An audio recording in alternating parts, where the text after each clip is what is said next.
uNkulunkulu weliphezulu lothula emhlabeni kubantu abathokozelwa nguye.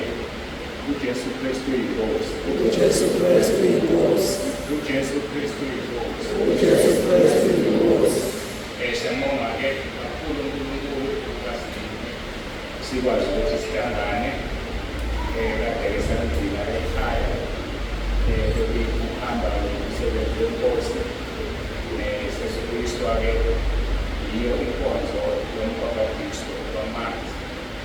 Siyaziphoqa ukuthi sibuye sizekhaya. Ngiyajabula kakhulu ukuthi simbone sibe kanye nani namhlanje. uNkulunkulu usithandile njengoba kade ngithandaza abantu abaningi ababona ngalolu suku kodwa thina usivumele ukuthi silubone. Siyambonga-ke kakhulu. Ngithobe-ke ngibingelele abefundisi, omama abefundisi, abefundisikazi egameni lenkosi ukuthi uJesu Kristu inkosi. uJesu Kristu inkosi. Ngibingelele obaba bonke abakhona, ngibingelele omama abakhona, intombi ney'nsizwa e-Sunday School, umphathi wohlelo worship team. uJesu Kristu inkosi. uJesu Kristu inkosi. Njengoba ngisho besihambile siyambona uNkulunkulu esebenza ngendlela emangalisayo. Besile eMpumalanga ufike bazalela i-grant elangeluwo kunomfundisi khona kodwa ngizwile kakhulu kwa-WhatsApp umfundisi ekade ebizwe uNkulunkulu ezikhonzela eyedwa wamkhipha ebandleni la ekhaya lezwi ngicabanga ukuthi no-2 years. Uqhamile-ke sengitshela ukuthi ayosengena ekhaya lezwi abazalwane sebevumelele ukuthi sesine-branch ekhona elangeluwo eMpumalanga. Siyabonga kakhulu. Okunye-ke okujwayelekile okungezokabikho namhlanje asizokuba nasisindo njengokujwayelekile mangabe kunombhabhadiso ngoba sidinga siqeda late kanti khona abantu abasazohamba. Ake sisitshanse-ke namhlanje sibone ukuthi uma singekho isilo ashesheki yini kufezeke konke okufanele kufezeke. Lokho kusemqoka sifuna ukubona ukuthi izinto zizokwenzeka kanjani ngayo indlela esicabanga ukuthi zizokwenzeka ngayo. Ngale kwalokho ngicabanga ukuthi kufanele zibimemezele zikhona. Ngiyakhalaza khona abantu engibafuni khona ubaba umthengi wasekhondweni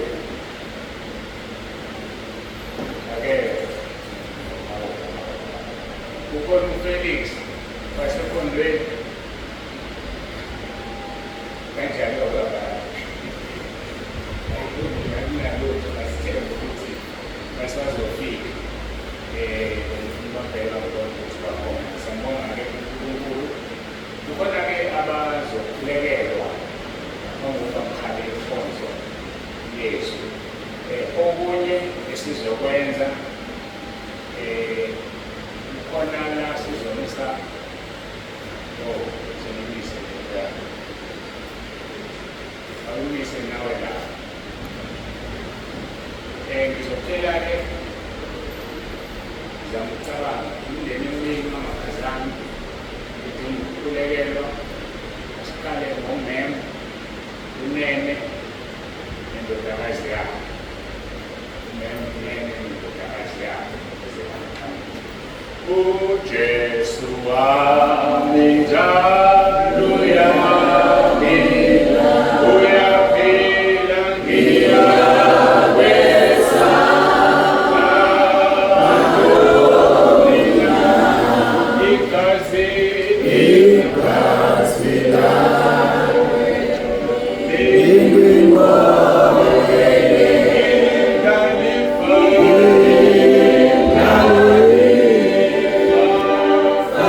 Yesu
mawushe umsebenzi yonke imihla ngisela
omunye ufanele abhabhadiswe ohlezi endaweni olapho esikhulu kanti iphepha lakho ngapho lwagilela amaphepha asazosebenza emva kwenkonzo ningawalahli.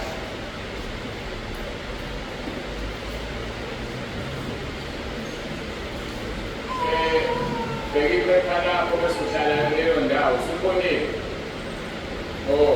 Khona omunye banesikhala lapho akhona amaphepha akhona lapho akhona awu selwalethe la khona ngizobashawota angizwa phela abantu abami wena thatha amaphepha uze la ufike ungitshele ukuthi kuthiwa cha ngathi akazi lo wena uyakhuluma woza wena nangelethu omunye ngemukhulu mina ngakhuluma umuntu omdala mayethuma ungathuma abanye abantu selashintshana awu ngathi wena uyakhuluma manje lo mthumayo akazokhuluma uthini awukhuluma ekhaya kodwa kunamanye kunehlala ezimbili angithi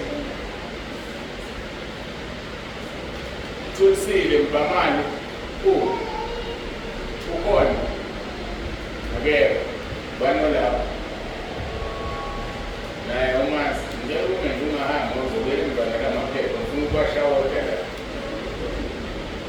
lokukhanya linethi mnoko okay umnika aphathi iphepha lakho Thulisile Mbamani ongekho ubeke esihlalweni sakhe mhlawumbe usazofika ngasi okay kulungile asiqhubekeni-ke nenkonzo sokula basekhuleni kokuqala isahluko seshumi Musa hlala ibheka leyafoni uyijame ingabe isaqhubeka lokuthi isahamba yini isalekwenza ungaphazamisa okusemva kwendaba basekhuleni kokuqala chapter 10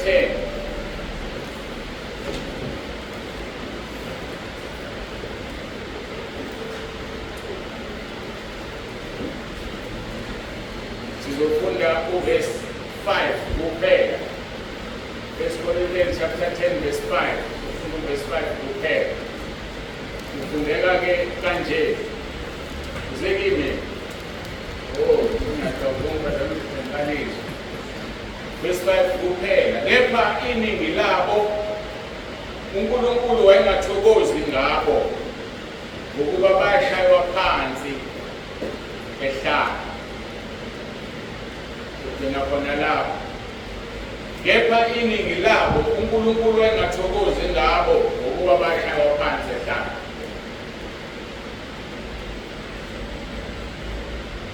Ngibonge khona ukubelasela nomama wabo manje ngimthini no ngibonge ukubelasela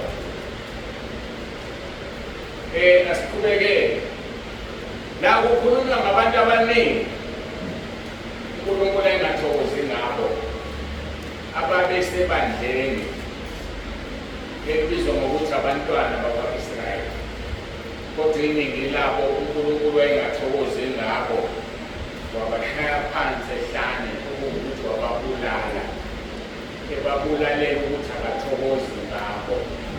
Asizizwa izono zabo zibalwa la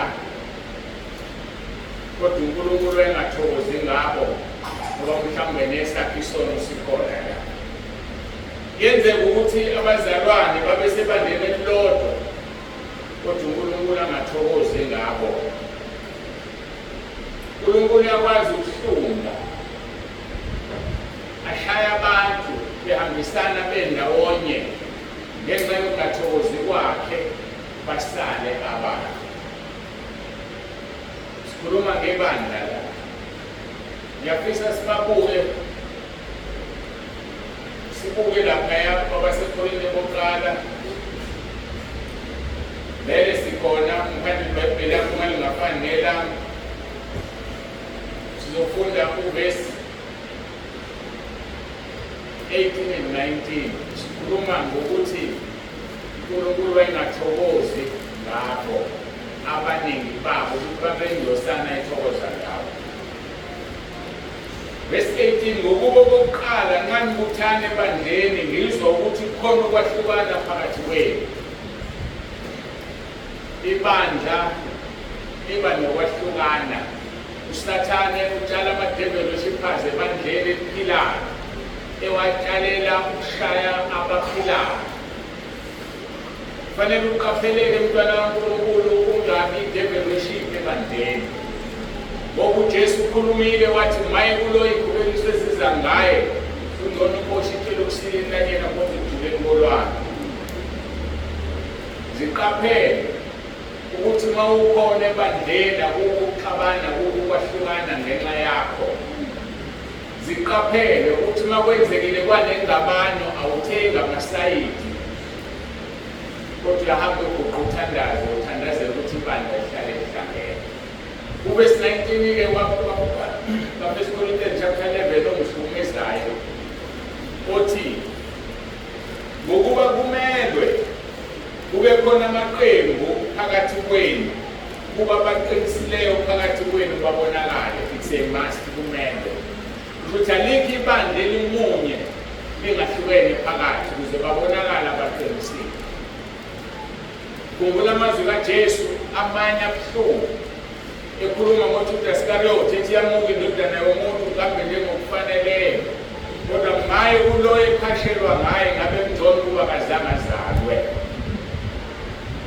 Kwakufanele uJesu aphashelwe, kwakufanele uNkulunkulu amdale umuntu ozophambela uJesu. Kwakungaba yini kube uwena uJesu yamdabukela ukuthi ngabe ngcono ukuba kazange azalwe. Mhlawumbe ukuba kazange azalwe uJuda kwakuyoba yimina noma kwakuyoba uwena. Kufanele simbonge uNkulunkulu ukuthi asinikezwanga ithasi ebuhlungu kangako bese sigcina sisesibhokweni. Kakhulu-ke zibheke njengamanje ukuthi la ukhona awulihlukanisile yini ibandla, ngokuthi umpostoli Pawulo ngomoya kaNkulunkulu kumelwe kube khona amaqembu ebandleni ukuze babonakale abaqinisile. Abaqinisile bazobonakala ngani? Ngoba kukhona abangaqinisile. Noma yimuphi umbala ubonakala kahle ukuthi umbala muni ngenxa yembala eminye eseduze kwayo. Ngaphandle kwaleyo mbala u-white ungathi white, kanti-ke u-white mhlawumbe u-cream white, ngoba akukho kuzodala ukuthi u-cream white uzothi imhlophe kanti ayimhlophe, kodwa izoba mhlophe ngoba kukhona ephikisana nobumhlophe bayo. Ngakho-ke nathi la siphila khona kufanele kube khona abamelana nathi, kufanele kube khona abasivivinyayo, kufanele kube khona izinto ezizosenza siqine ekholweni. Athi uJobe uma esehlelwe ukuhlupheka, esehlelwe izinkinga, unkosikazi wakhe ethi thuka uNkulunkulu ufe, athi siyokwamukela okuhle kodwa yini uNkulunkulu singakwamukeli lokubi na?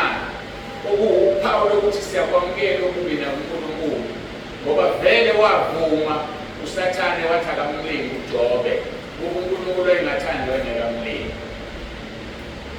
Mina ngithi siqaphele ungabi odala ukwahlukana ebandleni. Ziqaphele ungabi wena otshale kwi-developship.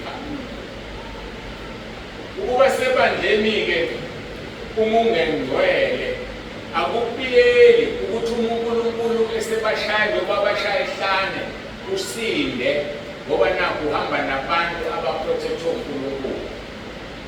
Bantwana bakwa-Israyeli isizwe sikaNkulunkulu ayisithanda ngendlela emangalisayo, kodwa lokhu akumvimbanga ukuthi abashaye abantu ababengamthokozisi. Ibandla lasentabeni lisenhliziyweni kaNkulunkulu ngendlela emangalisayo. Sibona ngemisebenzi akayenzayo entabeni indlu kaJehova kuyabonelelwa nakayenza ekhaya lezwi. Kodwa uma ukhona wena uqhubile ungahambisani nathi kwelikamoya, ayikho into ewumvimba uNkulunkulu ukuthi akushaye. Ngakho-ke kuyosiza ukuthi sibambisaneni, sikhulekelaneni siye phambili. Phela wena uma wona usulazi iqiniso. AmaHebheru chapter 6 verse 4-6 akhuluma amazwi abuhlungu ngawe. Athi ngokuba akunakwenzeka ukuba laba asebake bakhanyiswa banambitha isiphiwo sasezulwini benziwa bahlanganyeli kumoya ongcwele. banambitha izwi elihle likaNkulunkulu namandla ezwe elizayo, babuye bahlubuka, akunakwenzeka ukuba babuye bavuswe, baphenduke lokhu sebezibethelele indodana kaNkulunkulu bayithela ngehlazo bayo. Wayingathokozi ngabaningi wabashaya phansi mhlaba. Uyathokoza uNkulunkulu ngawe na. Uyamthokozisa yini uNkulunkulu? Umehleze ebheke ezulwini esibuka, usibona sibahle simhlophe sonke singcwele sonke, noma khona ibala elunguwe elikhona phakathi kobungcwele obukhona na. Sihlakaze kancane lelizwi amaHebheru 6 verse 4 uthi ngokuba kunakwenzeka ukuba sebabe bakhanyiswa. Ukukhanyiswa lezi inkonzo ezilalelayo ekhaya lezi zonke izinsuku kuyakhanyiswa.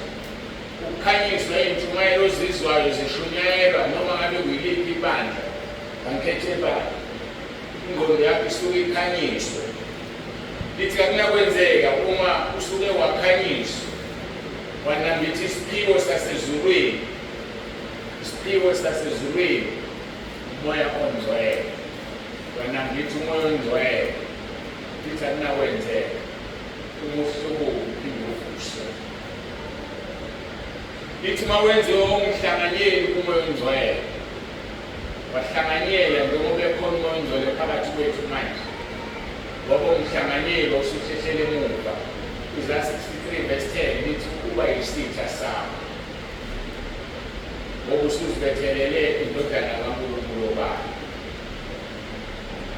Ngiphinde ngishamazwe ngashiyo ngithi ukuba sebandleni uma ungengcwele awubiyelekile ukuthi uNkulunkulu angekushaye uma ubethele inkosi uJesu oyindodana yakhe umthela ngehlazo bayo. Awubiyelekile. So kubizwa ukuthi sihambisaneni, silekeleleleni, ozizwe ngenamandla akhulume ngoba sikhona, ungazufe sikhona, sithwalane ngomkhuleko. Nami ngokhuluma mangabe ngizizwa ngasenamandla ningikhulekele, ngoba ekugcineni kwakho konke sonke sifuna ezulwini. Siyezwa ukuthi uNkulunkulu wayengathokozi ngeningi labo. Masibukisaneke leli bandla labantwana bakwa-Israyeli elaliqhosha ngobhabhadiso. Konke ubhabhadiso namhlanje bathanda abantu ukusitshela ama-CV athi ngasindiswa, ngithethelelwe izono ngabhabhadiso, qhosha ngensindiso, qhosha ngokuthethelelwa kwezono, qhosha ngokubhabhadisa. I-CV ngeke ikufake ezulwini. Ezulwini uzofaka ukuthi njengamanje umufa ungcwele yini phambi kaNkulunkulu na. Ukuthi wabhajadiswa ngeke kufake ezulwini uma wahlehlele emuva. Ngeke kufake ezulwini ukuthi wabhajadiswa uma lapho wabhabhadiswa khona ungayivumanga izono. Ngeke kufake ezulwini ukuthi wabhabhadiswa uma wabhabhadiswa umuntu ongekho ngcwele, ngoba kufanele abe ngcwele naye. Abantu babhabhadisiwe baningi, babhabhadiswa abantu bonke abangazange bayivume ezabo izono. Ubhabhadisa kanjani umuntu ungazivumile izono? Vele uzozala iy'ngane ey'fana nawe, uzobafaka emanzini bengavumile izono. Ngake ngasho-ke, ngiyasho namanje, isona ngisibhabhadisa, kodwa ngoba ngisiboni ngizokubhabhadisa kunesono, ngifuna ukukutshela ukuthi uzobona kakhulu ngokuphuma kula manzi. Uzobona kakhulu ngoba isona sibhajadiswa siyavumwa, kufanele ubhabhadiswe kunesono.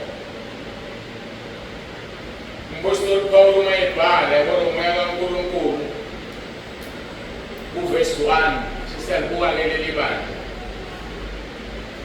Uthi ngokuba uvesi 1 ka-chapter 10 lasifunde khona uvesi 5. Ngokuba ngithande bazalwane ukuba ningazi ukuthi okhokho bethu bonke babe phansi kwefu, bonke badabula ulwandle. uthi angithandi ukuba ningazi ukuthi okhokho bethu kungabantwana bakwa-Israyeli bonke babephansi kwefu, bonke badabululwana, okungukuthi sonke siyabhabhadiswa namhlanje. Abanye kade babhabhadiswa, bakhona abahlezi la, abanye bazoyilalela inkonzo. Bonke babephansi kwefu. Yini eyayisefwini? Ngokufunda amahubo wami u-4 verse 3 lithi izwi lenkosi wenza amafa benqola yakhe. So uma babephansi kwefu, babephansi kaNkulunkulu uqobo lwakhe ngoba wayigibela inqola yakhe eyifu. Siyezwa izwi lenkosi lithi kwakwenzika yefu, emini kwenzika umlilo ebusuku. Bonke babephansi kwefu, bonke babe kwi-presence kaNkulunkulu, bonke babehamba noNkulunkulu. Kodwa uthi verse 5, kodwa wayengathokozi nabo bonke. Ebusuku kakhulu leyo yenza mbuzi ukuthi uNkulunkulu uyathokoza ngawe na. Sihlezi ebandleni siyahambisana sithi kuhle kumnandi, kodwa umbuzo ukuthi uyathokoza uNkulunkulu ngawe na. Uma engathokozi, lungisa indaba yakho uNkulunkulu ngoba isikhathi asisekho siphelile. Kusho ukuthi impilo yanamhlanje leyo ethi uNkulunkulu uyathokoza ngawe na. Uma uhambe unalokho engqondweni, unalowo mbuzo, ngoba sazi uJesu uzobuya nina langibandla. Uyathokoza ngawe na. Bonke-ke babephansi kwefu, bonke badabululwandle. Isimanga sikaNkulunkulu. uNkulunkulu uyakuyeka nje uhambisane nabantu abangcwele, ubuke kungcwele, abantu yasazi isikhathi sakho. Akuyeke. Bonke bahamba babephansi kwefu badabululwana. And God didn't say a word. Wathulela wabuka, kodwa wayengathokozi ngakho. Safika isikhathi lapho isakhona ungathokozi kwakhe ngoba shaka. Kulula namhlanje ukuma phambi kwabantu ngithi uNkulunkulu uthe kanti akashongo, angiyeke futhi angamenzi lutho. Kodwa ulinde isikhathi sakhe la izoshaya nibona konke uNkulunkulu besikhohlisi. Kunjalo uNkulunkulu. Singahambisana nje kube kuhle kube mnandi. Size sithembe ubaba usibanibani, umama usibanibani uyamthanda uNkulunkulu. Kanti uNkulunkulu akathokozi ngaye.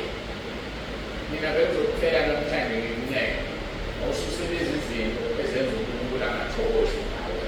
Ususe konke uzobuyela. Lokhu-ke kusho ukuthi njengebandla bahlanganyelile ezintweni zonke zikamoya ngoba babephansi kwefu, badabululwandle, kodwa uNkulunkulu wayengathokozi ngawo.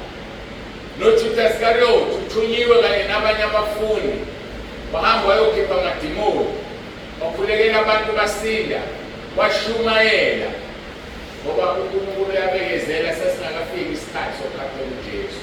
Akuyeke uyenze yonke into ukuze kufezeke uMatthew chapter 7 verse 21.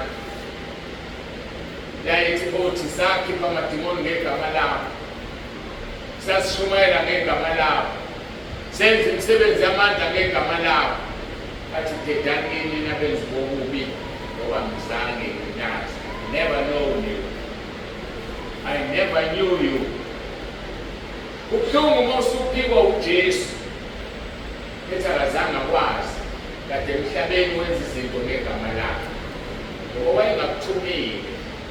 Uma wayekuthumile wawuhlanganisa nezinye izinto. Ake sibukele babephansi kwefu. Kusho ukuthini ukuthi babephansi kwefu? Sengishilo ukuthi inqola kaSimakade akahamba ngayo, uJesu esebuyele emuva ekhaya ezulwini, wafika ngomoya ongcwele kuMariya, esebuyele emuva la eMthathifu. Lapho ukufunda lapho Mzenzo 1 kwafika amadoda amabili egqoke ingubo ezimhlophe, athi madoda aseGalile kumeleni ingqolozele ezulwini uJesu lo enimbonayo ehamba ukuya ngendlela efanayo. Bahamba ngefu uzokuya ngayo.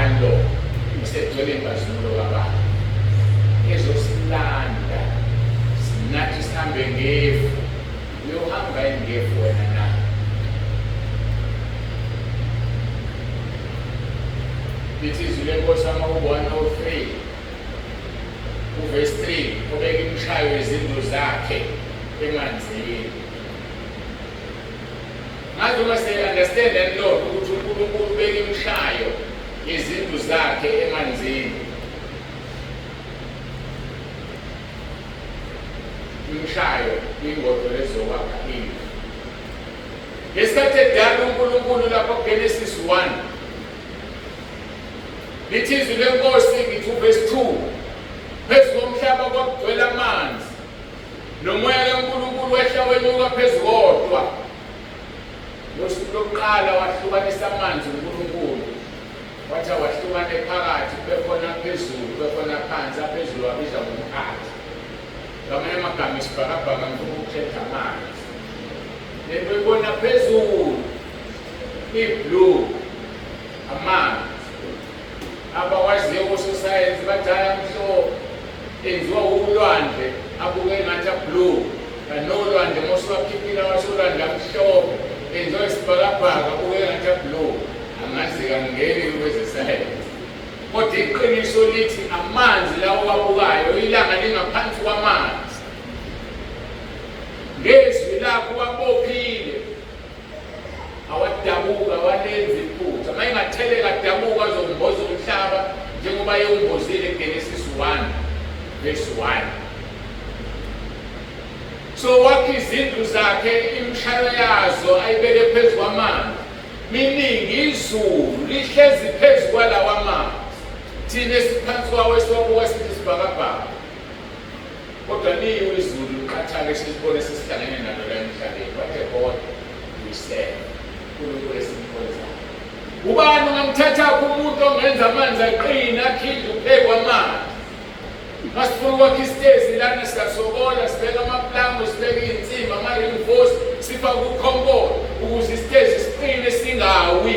Yena usho ngezwi bese kungenzeki. Kodwa sifuna thina ukulalela leli zwi lakhe. Kwenziwa yini lokho? Ayingathokozi ngabaningi babo abashaya phansi emhlabeni. Lithi izwi lenkosi wayesewakhuza amanzi ayesesele emboza umhlaba wathi awaqoqeke ndawonye. Umfundi uHubo 104 lithi ehle enyuka iy'ntaba amanzi elindele izwi lakhe ayaqoqana wasethi ngedinela ngingasuki.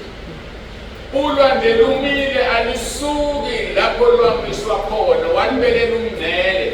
Lo mngcele ubeke ngezwi kuphela. Izwi lakhe nebele namandla akhe. Sihlezi la eduze olwandle kuseduze lungasikimithela noma yinini kodwa lunyakaze lokudina lapho fika amadlaka asatheleke abukele emuva ngoba alalela izwi lakhe. Imvelo indalo iyamlalela kodwa abantu abafuni ukumlalela. Dala isihogo basidalela usathane ney'ngilosi zabo. Nalabo-ke abangafuni ukumlalela bazosho esihogweni nosathane. Ukuba phansi kwefu ukuba senqoleni kaNkulunkulu kanye naye. Sikhuluma ngokuba phansi kwefu ngoba uthi ubeka imshayo yezindlu zakhe emanzini wenza amafa benqola yakhe uhamba ngamaphiko omoya. So-ke mayethi umpostoli Pawulu bonke babephansi kwefu bonke badabululwana. Lokho kusho ukuthi basebukhoneni bakhe babehamba naye noma babengekho efwini kodwa inqola eyifu kaNkulunkulu yayihamba nabo. Thina sohamba ngalo lifu sisibuyele ekhaya ezulwini na. Umfundo Exodus 14 sachaza ukuba phansi kwefu verse 24 lithi izwi lenkosi kwathi ngumlindo wokusa uJehova walunguza impi yakhe abaseGibhithe esensikeni umlilo nefu wayidunga impi yaseGibhithe. Lelizwi-ke ligcwalisa khona ukuthi uJehova walunguza impi esefwini ngoba wayehamba ngefu. Lithi izwi wayidunga impi yabaseGibhithe. Singahambisana sonke kube kuhle kube mnandi. But umbuzo uthi uNkulunkulu uyathokoza yini ngawe ngawe na ngoba iningi labo engathokozi ngabo. Kuba phansi kwefu kuba sekukhoneni kaNkulunkulu noma kunjalo kodwa iningi labo uNkulunkulu engathokozi ngabo. Ungaba sekukhoneni kaNkulunkulu ungasho wena ukuthi uyaxoxa naye, ungasho wena ukuthi ubiza igama lakho ukhulekela abantu basinde, lokhu ngeke kungenise ezulwini. Basho njalo uJesu abafundi bebuya bencoma bejabula bebona into abangayazi ukuthothelwa amademoni. Bathi Nkosi umoya sithobele. Bathi uJesu engakuthokozeli lokho. Jabelani amagama alothiwe ezulwini. Lokho sekhalezi kunande esinye isikhathi. Bantu mabengena bakuthela ama-CV, bakuthela izinto abazenzayo, bakuthela imisebenzi ukuthi uNkulunkulu basebenzisa kanjani, uNkulunkulu uma ebasebenzisa kwenzekani. Kodwa umbuzo omkhulu, uNkulunkulu uyathokoza ngawe na? Kwake kwasho uPawule ebhala bangaphazanga baseGalatiya noma baseEfesu ekuqaleni uthi kwaba kuhle kuNkulunkulu ukuba umhlanguzalwa angahlukanisela umsebenzi wakhe. Athi abanye bashumayela bethi bazomdalela umhawu, bashumayela ngomona bethi bazomenzela umona. Athi hayi mina nginawo umona. Noma bangashumayela ngomona, mina ngishumayela ngeqiniso ekugcineni kodwa uKristu ushumayeliwe. Ngoba lithi izwi leNkosi ngeke abuye lingakashunyayelwa ivangeli ukuze bese kupheleni komhlaba. Buzo omkhulu lishunyayelwa obani? Liyabani shumayela nabangcolile ngoba ufuna laziwe. Akanandaba ukuthi lishunyayelwa obani, unendaba nokuthi intando yakhe yenziwa yini na. Kodwa ekugcineni akekho oyogubha umhlaba engamazi uJesu. Ngoba ufuna lishunyayelwe leli vangeli. Mina-ke bengizothi awuzibheke uzihlole. Ungasebenziseki ekugcineni besidalahlwa. Ngoba umsebenzisile uJuda uJesu ekugcineni wamlahla. Izwi lelo. Khona abazolahlwa, khona abangezolahlwa. Ngolalela kahle lithi baningi bakhethi babiziwe kodwa bayingcosana abakhethiwe. Okungukuthi njengoba isivuno sisikhulu nje, baningi abafundisi bagcwele emhlabeni ngoba isivuno sikhulu kodwa bona bonke abazongena ezulwini. Kodwa bonke bamshumayelile uJesu. Ingakho ukuthi ethi bothi Nkosi, bawushumayela emgwaqweni yangakithi, Nkosi ngangenza imisebenzi yamandla. Athi angizange ngikwazi. Akabaziyo abenza intando yakhe. Uyayenza intando yakhe na. Sikhuluma ngokuba phansi kwefu. Ukuthi wakuhamba neNkosi ngelinye ilanga akusho ukuthi uyajabula ngawe manje uma ungasahambi naye. Ukuthi wakuhamba neNkosi wenza imimanga, waxoxa naye nakhuluma wakuphendula. Ngicatshangiswa into yoJesu. Musuthi isona kusho ukuthi usekhona. Mayibhala umpostoli Paul kwabase uTimotheyu indodana yakhe kaMoya wesibili chapter 2 verse 11-13 uthi likholekile leli zwi ngokuba uma safa naye siyaphila naye. Uma safa noJesu siyophila naye. Babonakala ngokungafi maqondana nesono abangaphili noJesu. NgesiZulu bathi umlomo isho kwaloku uyiphungela. Yazi baningi abantu abasindisiwe kodwa bayingcosana abazongena ezulwini kulaba abathe basindisiwe. Baningi abantu abathi umoya ongcwele uthe kodwa bayingcosana abakhuluma iqiniso ukuthi ushilo ngempela umoya ongcwele. Kodwa uthule nje uNkulunkulu uyabuka ngoba isikhathi asikafiki. Siyeza sona. Ngakho-ke ngokuba uma safa naye siyaphila naye. Uma sikhuthazela siyabusa naye. Abafuna evila uNkulunkulu kufanele sikhuthazele emsebenzini weNkosi khona siyobusa naye. Ukukhuthazela emsebenzini weNkosi okubuhlungu verse 12 sethu uma simphika naye uyosiphika ngoba nawe uyamphika utho namahloni ngami nangezwi lami phambi kwabantu nangoba namahloni ngaye phambi kwengelosi zikaBaba. Uma simphika naye uyakusiphika. Uma singathembeki yena uhlale ethembekile ngoba ngeke aziphike. Kukhona ilanga elofika ngelinye ilanga kuwo kufanele ukuthi umvume uJesu njengoba nafikela uPetro yathi intombazane nawe ubuka ngenaye lo wathi uPetro hayi angimazi mina ngaze ngihambe mina naye. Wabuzwa kathathu lakhala iqhude wayesiyakhumbula ukuthi ushilo uJesu bathi lingakakhali iqhude uzomphika kathathu wakhala uPetro. Siyabonga ngoba wayekhulekelile ukuthi uJesu uPetro ngikunxusele ngokuzowa ukuba lapho usuvukile bambisane nabafowenu mabashili ukusele mayinxusele uPetro bafuna usikhusele sonke kodwa kubuhlungu ngoba khona abangeke bavuke okufanele bavuke. Uma-ke singathembeki yena uhlale ethembekile ngoba akanako ukusiphika. Iphinde futhi okwesithathu ngithi uma kwake wahamba nenkosi uJesu Kristu akusho ukuthi uyohamba nawe uma usudlisona ukuthi sindawonye la ebandleni akusho ukuthi uyathokoza ngawe uma udlisona.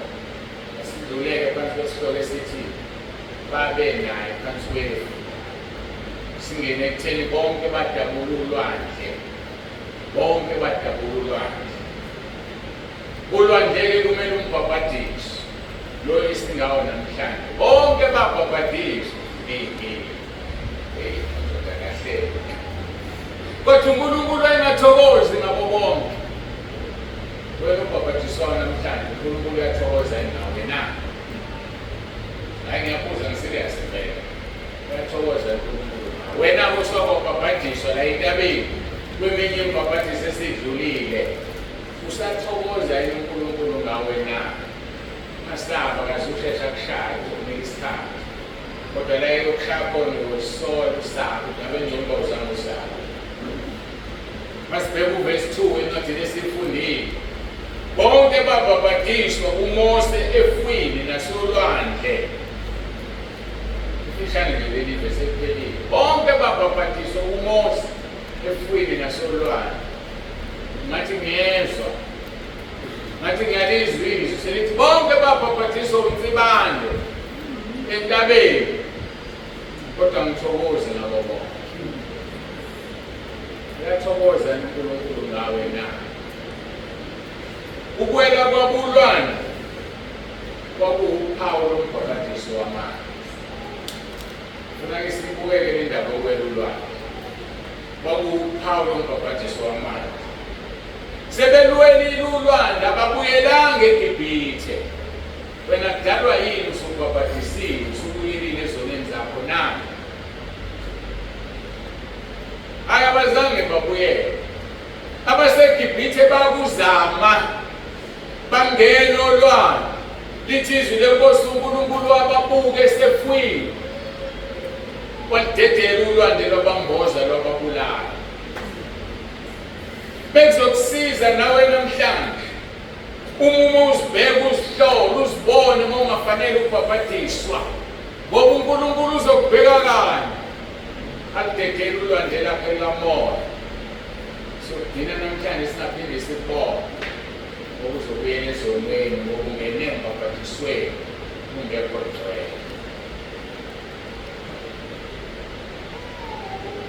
Ngiphinde ngisho okwesine uma-ke wahamba nenkosi uJesu Kristu akusho ukuthi uyohamba nawe uma usudlisona noma usubuyele emuva ulwele ulwandle namhlanje uma uphinde ubuyele emuva eGibhithe nokwesemhlabeni nokwesemhlukene. Sebelwelile kulwandle ababuyelanga emuva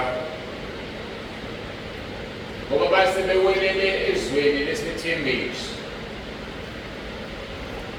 Izwi lenkosi laseRoma 14:17 lithi umbuso kaNkulunkulu akuwona ukudla nokuphuza, kodwa kungukuthula nokuthokoza emoyeni ongcwele. Uma usuwelele ngale, noma kusekuwo lo mhlaba uzokususa ezulwini welikamoya, intokozo ozoyizwa nokuthula ozokuzwa uphuma la emanzini ukungene ungcwele ungenasono, singekho sikhumbulayo. Ukuthi izwi lenkosi othi akanasona yasikhohlisa iqinisa likho kulo. Akusho ukuthi ukuba ngcwele ungabi nasono.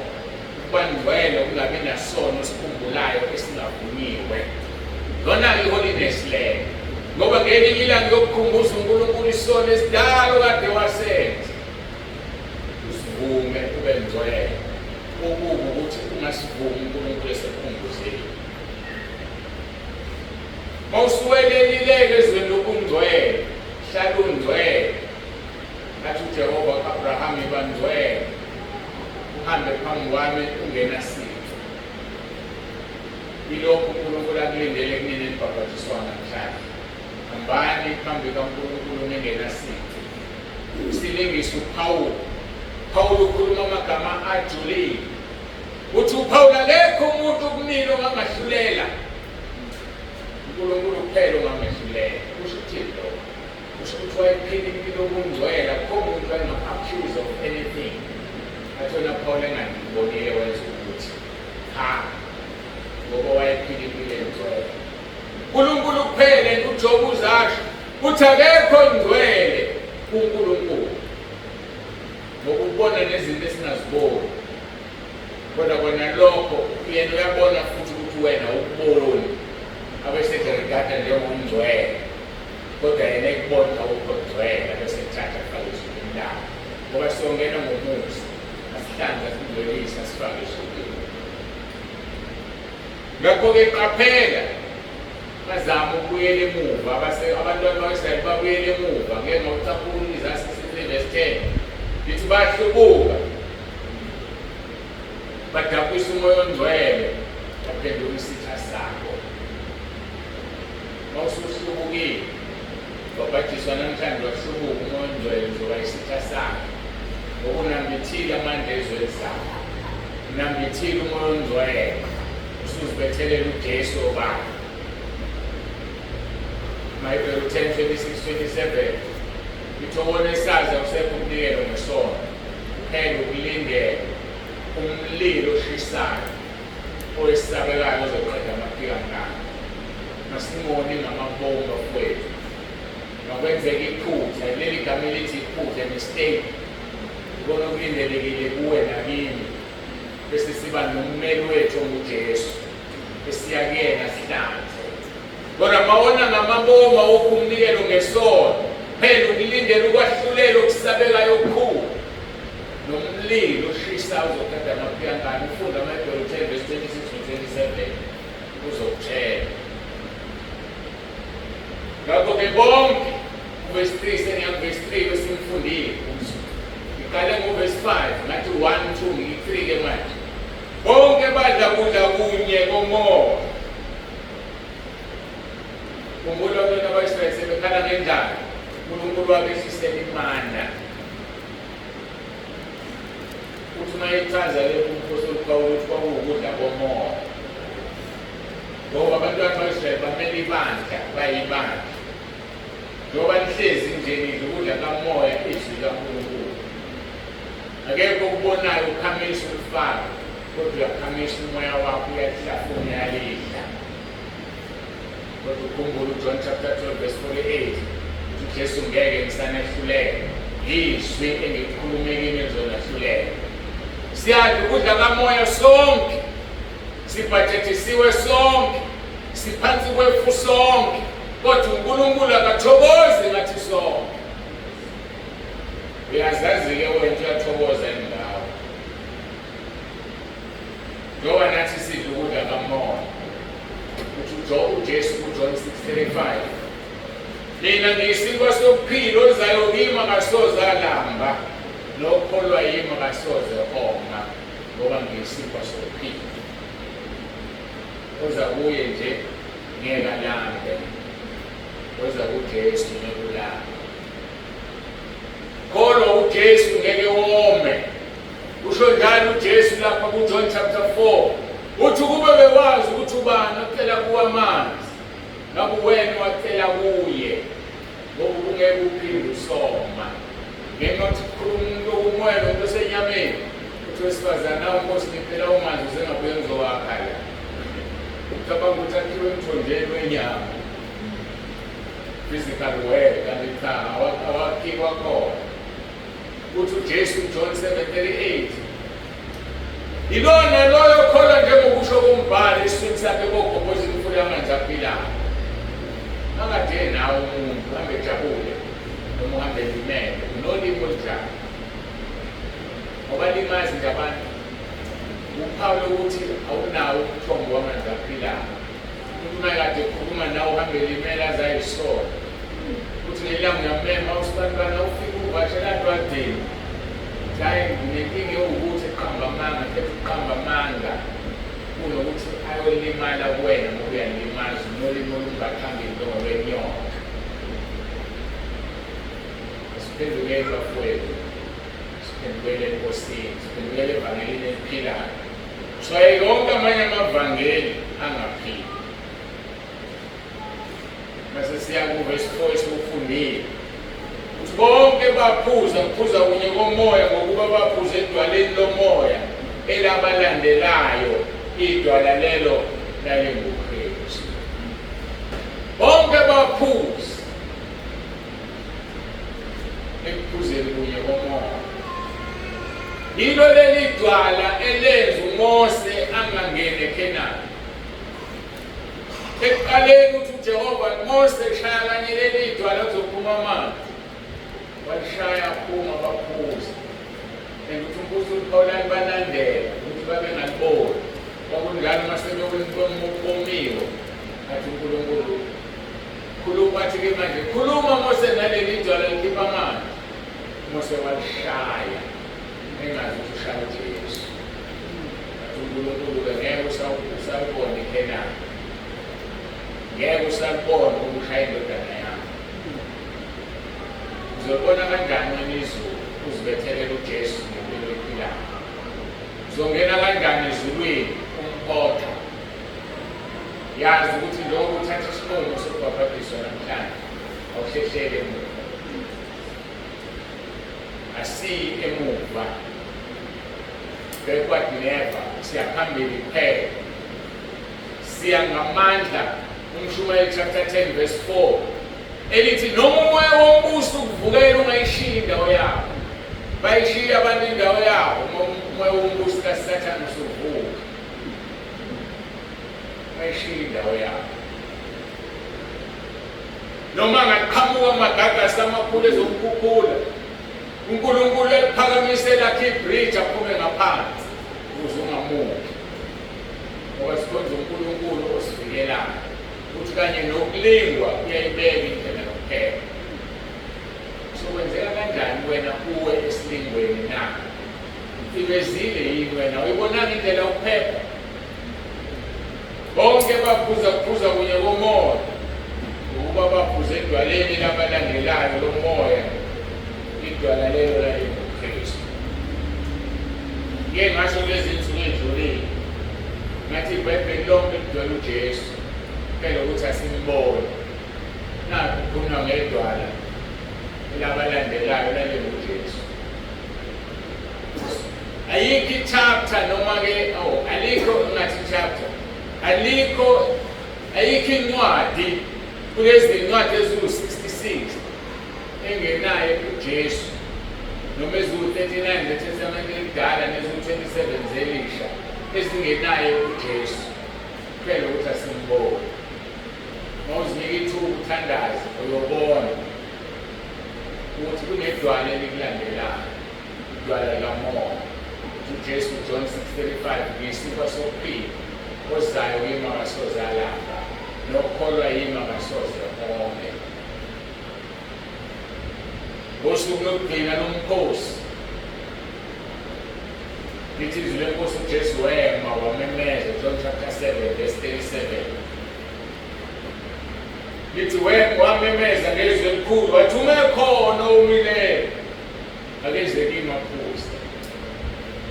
Ungasho yini wena ukuthi sikhosaba wasuka la sekhaya ngokwesokunene sikababa wasibhekosiyeza umoya ongcwele. Ungasho yini wena uzamini nizophuza ngoba wazi ukuthi uphethe amanzi uphila. Umekhona omileyo akeze kimaphuza. Verse 38 okholwa yimi njengokusho kombhalo eswini sakhe kokugobhoza imfula yamanzi aphilayo. Verse 39 lithi washo lokho ngomoya abazakumamukela abakholwa nguye ngoba umoya wayengakafiki lokhu Jesu wayengakakhazimulisi. Umuntu onomoya ongcwele kuphela ukugobhoza imfula yamanzi aphilayo. Sibaningi siyama siyashumayela umbuzo uthi bayasizakala yini abantu na? Basizakala kuphela kulo mfundiso nomoya ongcwele ngoba ukugobhoza imfula yamanzi aphilayo. Kungenzeka amabiloni igagu njengabanye abangamagagu, kodwa ngimi ngento yodwa uma ngishumayela ngomoya ongcwele uzophenduka uzozwa, uzongena ezulwini mawungilalela. Khona amagagu laphandle ashumayela kuqhuma ibandla, kuphuma amen, ukhala amakhwela, kuphuma inkonzo, kuthiweni ivutha inkonzo, kuthiweni akazi ngoba bekungashunyayelwa ngomoya ongcwele. Nabalalelayo abalaleli ngomoya ongcwele uthi uJesu ube lo nalo yalalela ukuthi umoya uthini ebandleni. Umoya ukhuluma ebandleni, awukhuluma ngaphandle kwebandla. Umoya ingxenye yebandla uyakhuluma kuwe, akakhulumi noma yikuphi. Umoya kaNkulunkulu. Okholwa yimi njengokusho kumbhalo eswini sakhe kokugobhoza imfula yamanzi aphilayo. Washo lokho ngomoya ababezamela kumamukela abakholwa nguye ngoba umoya ongcwele wayengakafiki uJesu wayengakakhazimulisi. Nangesikhathi sikaNowa basindiswa ngamanzi abangcosana. Nangesikhathi sikaNowa nanamhlanje uzosindiswa ngamanzi. Kusho njalo uJesu uMarko chapter 16:15. Okholwayo abhabhadiswa uzosindiswa, kodwa ongakholwa uzobhujiswa. Okholwayo abhabhadiswa, ngeke ukusize ukukholwa ungabhabhadiswa ngoba ngeke usindiswe. Ithi-ke nangesikhathi sikaNowa basindiswa ngamanzi abayingcosana. 1 Peter chapter 3 verse 20-21-22. Enisindiswa ngawo manje nani amanzi ngokomfanekiso okungukuthi ngombhabhadiso. Kungesikho ukususa insila yenyama kepha ukucela kuNkulunkulu unembezo omuhle ngokuvuka kukaJesu Kristu. Ngiyalithanda leli verse elijulile. Ukubhabhadiswa ukucela kuNkulunkulu ukunembeza omuhle. Ukucela unembezo omuhle ngoba uSathane uyawucisha unembezo ungakusasebenzi. Luphela uthando lokuthanda umakhelwane uma wenza into khona unembezo yakho umthayi uzothi umakhelwane awunandaba. Nawe uzoyibonela. Fika unembezo. Masingena emanzini sizocela unembeza omuhle ngokuvuka kukaJesu Kristu. Hayi umuhle nje kuphela, kodwa umuhle okureminder ngokuvuka kweNkosi uJesu Kristu. Kusho ukuthini lo? Kusho ukuthi uma unembeza ethi usuwonile, uyagijima uyovuma isono. Kunabazalwane abadinga ngo-2024 ugeza imphefumulo yabo. Kunabazalwane abadinga ngo-2023, abanye ngo-2022. Abe nesibindi sokuthi ngicela usuku lokubhabhadiswa sengazivumi zona. Kodwa mayelali yageza ekuseni uvuka geza akasho ukuthi ngigezile ngilala. Ntambama aphinde ayogeza akasho ukuthi ngigezile ekuseni. Unakekela umzimba ongenasidingo ozofa nendawo udliwe izimpethu la. Kodwa ongayukufa umzimba kamoya kudala kugcina ukugeza. ngicela ungibhabhadise sengazivumi izona ngivele ngifisa ukubhodwa yokuqala umuntu othi siwazivumi izona unesibili nosiqhosha into wavuma izona lokufanele ube namahloni ukuthi sengazivumi izona ngabe ngcono ukuthi izolo nje kade ngihlambuluka sengikusuku lokubhabhadisa sewazivuma uhamba kuwena ungangeni khona ngoba noma uhamba ngemoto mawufika la uyakhona ubheka la lwasezaba nama-TV ngaphakathi ubona kuleli uthuli la uqala ukuthi ungene kulolu uthuli ngoba ngisemotweni how much more-ke uhamba ngenyawo usuka la uye ekhondweni kuseduze leli elisuka kuyikhilomitha elilodwa nembalakahlana yamamitha masuka uzofika ekhondweni ungangcolile zidlula iy'moto y'shaya umoya zikuthela ngey'ntuli kusho ukuthi hhayi mina sengazivumi izona akekho ngcwele phambi kaNkulunkulu uNkulunkulu yedwa ongakunikeza leso sitifiketi sokuthi umjwayele. 1 John chapter 1 verse 7 lithi izwi lenkosi uma sihambe ekukhanyeni sinenhlanganyelo omunye nomunye negazi likaJesu liyasidambulula. Athi verse 8 uma sithi asinasono siyazikhohlisa sibenza umqambi manga neqinisa likho kithi. Athi verse 8 verse 9 uma sizivuma izono zethu uthembekile ulungile ukuba sihlanze kukho konke okungalungi kodwa nje akanasono benza uNkulunkulu umqambi manga okucabangeke kusukela umdali wakho umtshela ukuqamba manga siyazihlambulula. 1 John chapter 3 verse 3 bonke abanethemba lokufana naye mayiqhamuka usho njalo verse 2 uthi manje sesingabantwana asikwazi siyoba yikho kodwa kunye sikwaziyo ukuthi siyofana naye mayiqhamuka bese verse 3 bonke abanalelo themba bazihlambulula kuye ngoba yena uhlambulule uyazihlambulula inwele noma uwe lothulithu ake ngazivuma izona sengazivuma izona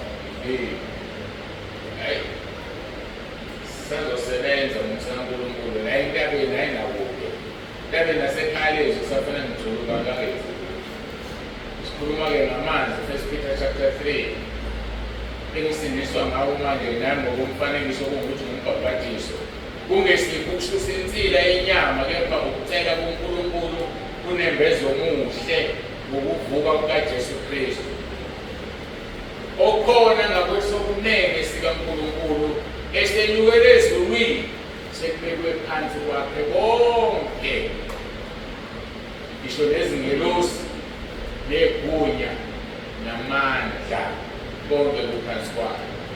Khumbula kepha iningi labo uNkulunkulu engathokozi ngabo ngokuba bashaywa phansi emhlabeni sebehambile phansi kwefu bahamba banqamululwana wahunyushwa kwathiwa kumbhabhadiso babhabhadisiwe efini kuMose nasolwandle kodwa uNkulunkulu engathokozi ngabo. Mawuqhubeka namavesi uzothola kuwashaya iy'nkulungwane eziningi kanjani. uNkulunkulu uluthando akumhlaka uthando lwakho kathi ngeke akufake esitobheni uzokufaka ngoba umlaleli. uNkulunkulu uyathokoza endaweni yakho Yesu Kristu yena.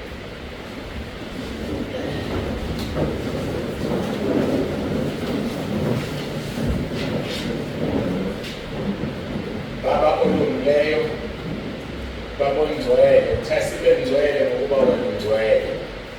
Baba opheleleyo, oyikho konke, singakufanisa nobani mfane, sikulinganise nobani mlingane. Usho njalo Isaiah 42 verse 8 uNkulunkulu wethu siyayithoba phambi kobuso bakhe egameni likaJesu liyathandaza. Sesifikile emaphethelweni ezwi sesongene enkonzweni yombhabhadiso uqhubeke ube kanye nathi usifihle edwaleni elinguwe siphinde siphuze kulo leli dwala siphinde sihambe phansi kwalo lelifu. Ngiyakhuleka egameni lomfelo wethu Jesu. Nkosi John 14:14 bonke sikucelayo egameni lakho uzokwenza. Siyabonga lo uNkulunkulu wethu ngothando sithande ngalo, sisize nathi sikuthande ngenhliziyo yethu yonke, ngengqondo yethu yonke, nangamandla ethu onke. Sikuthande uNkulunkulu wethu ngoba ufuna ukuthandwa, singakuhlebi, singakuhlanganisi nalutho. Siyabonga ngosuku lwanamhlanje, usise bonke abantwana bakho abafikile, nabafike nje bevakashile babusise, nabafike ngoba sebekhonza la ekhaya babusise, nabafike ngoba bezembhabhatisweni bezobuyela emabrentshini babusise, ubabiyele masebephindele ekhaya. Qalekisa wonke amadimoni aginqe iy'moto awanasabelo kulezi eziphuma la ekhaya. Sofazi igazi lakho Nkosi, ngiyala lonke uhlobo olumelene necebo lakho ngilithumela esihogweni ngegunya engilinikezwe kuMatthew 16:19. Siyakubonga-ke uNkulunkulu wethu, uqhubeka nathi, sisaqhubeka nenkonzo. uJesu Kristu inkosi. Amen. Uyinkosi enqakemeyo, ongeni,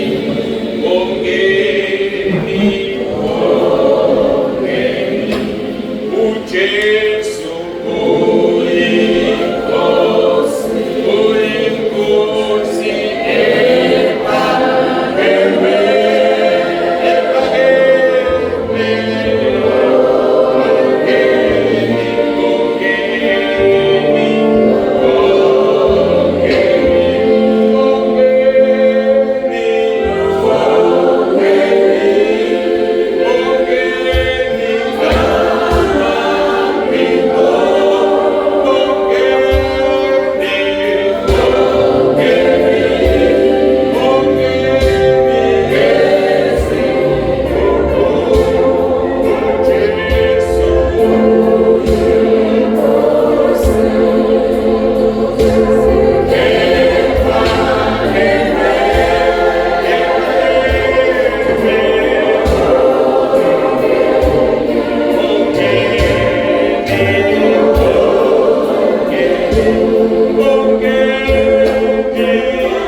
masuka lapho-ke sinothatha iy'mpahla zenu ukuze ukuthi uma uphuma la ngapha la umuntu aphathe ithawula ngiyaphatha so bese ngibeka lamaphepheni asezosebenza le mali bakhathi ngizozibeka la ubeka iphepha lakho phezulu khona ozokusiza uma uphuma la emanzini bese kunikeza impahla zakho maze masikhona selilahliwe asidlulele ake siphakamise izandla sithandaza abaseRoma 10:9 njengoba kwakho Nkosi Jesu ngiyavuma ngomlomo wami ukuthi uyinkosi ngiyakholwa enhlizweni yami ukuthi uNkulunkulu wakuvusa Nkosi Jesu wabafileyo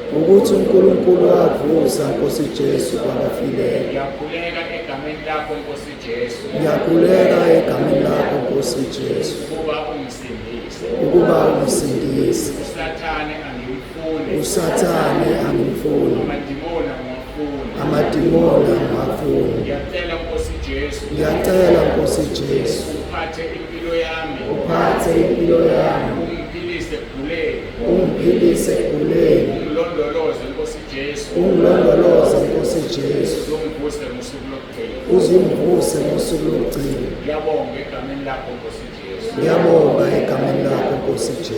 amen ngikhulekeke ngidlalele Baba egameni lika Jesu ophilayo ngibiza lona leli igama esilinikezwe Efeso 4:12 zithi alikho elinye igama elinikeziwe ebantwini akekho futhi omunye okwazi ukusindisa abantu ngaphandle kwakho ngiyakhulela ke Nkosi ngiyacela ukuba uNkulunkulu nomusa ubageze ngegazi lakho bonke asebethandazile uRoma 10:9 ngiyakhumbula usambe emhlabeni ngaphambi kokuphilisa umuntu oqala ukuthi sithethelele izono zakho ingakho sithandaza abaseRoma 10:9 ukuba bahlanze ngegazi lakho Nkosi mase ngicela ukuthi ubaphilise baphile ngokusubathethelele izono zakho baphiliseke uNkulunkulu nomusa ngithuma izwi lakho elinamandla eliphilisayo njengoba ushilo kwi-107:20 uthi uthuma izwi lakho libakhulule bathuneni libaphilise Isaiah 53:5 ngemvimbo yakho siphilisiwe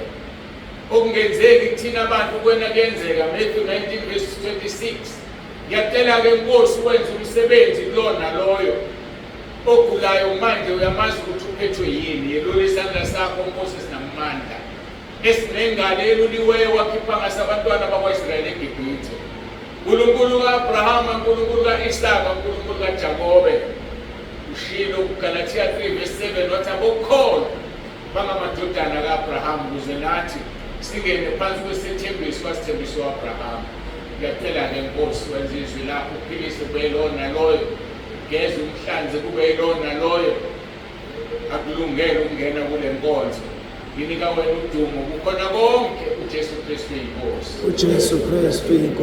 Amen